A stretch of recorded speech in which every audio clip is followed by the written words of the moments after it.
मैं आप लोगों को प्रतिदिन एजुकेशन से जुड़ा हुआ कोई ना कोई टॉपिक पढ़ाता हूँ, लेकिन मैं आज वैसे दो व्यक्तियों की चर्चा करने जा रहा हूँ जिनको मैं व्यक्तिगत रूप से बहुत सम्मान करता हूँ, और वो व्यक्ति हैं मौजूदा पत्रकारिता के स्तंभ, ठोस स्तंभ रवीश कुमार जी और संदीप चौधरी जी। ये दोनों पत्रकारिता का जो धर्म होता है, दोनों ही पत्रकार निर्भीक, निडर और गंभीर पत्रकारिता के पर्याय बन चुके हैं। आज पत्रकारिता के संक्रमण दौर में जब पत्रकारिता के मूल्य दरक रहे हैं, तो यह कहना अतिशयोक्ति नहीं होगी कि रवीश कुमार जैसे व्यक्ति एक अकेला ऐसे व्यक्ति हैं जो इस पत्रकारिता के दरकते दौर में, जब पत्रकारिता के मूल्यों का अवमूल्यन हो रहा है, इसमें एक मजबूत पाया का काम कर रहे हैं।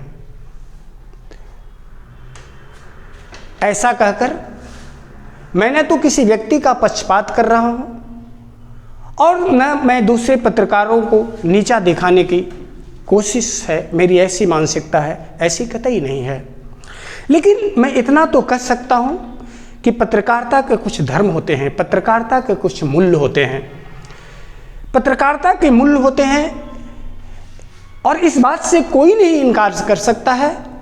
कि निष्पक्षता और निडरता पत्रकारिता के दो मूल्य होते हैं, पत्रकारिता के दो चरित्र होते हैं। पत्रकारिता वैसी होनी चाहिए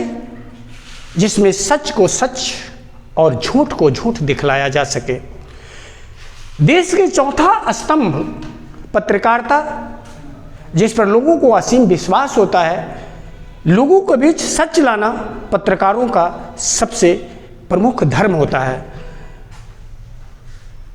रवीश कुमार किसी परिचय के मोहताज नहीं है और मैं उनका सम्मान करता हूं, उनकी इज्जत करता हूं। और आज के दौर में शायद कुछ ऐसे ही लोग होते हैं जो अपनी संस्कृति को, अपने कल्चर को और पत्रकारिता के धर्म को गिरने नहीं दे रहे हैं। और रमन मैग्सेसे पुरस्कार प्राप्त करना पत्रकारिता के क्षेत्र में कोई साधारण बात नहीं है। तो आज के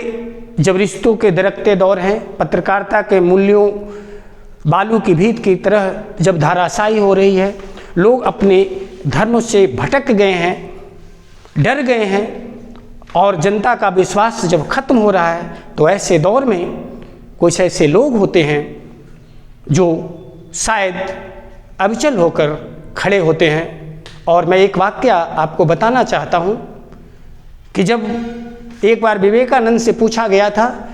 कि इस देश से अगर हम सारा चीज़ लेकर चले जाएं और एक चीज़ आपको छोड़ने के लिए बोलेंगे तो आप क्या बोलेंगे,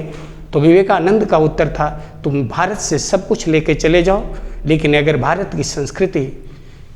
भारत का साहित्य को अगर तुम छोड़ देते हो तो ऐसा भारत एक बार नहीं, मैं ऐसा भारत 100 बार बना लूँगा। तो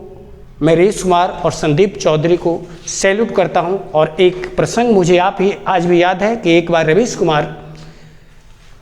यह बोलते थे कि आप लोग टीवी चैनल देखना, अखबार पढ़ना, समाचार सुनना बंद कर दीजिए। तो यह मैं समझता हूं कि ये अंदर का उनका गुस्सा था, उनका खुन्नस था,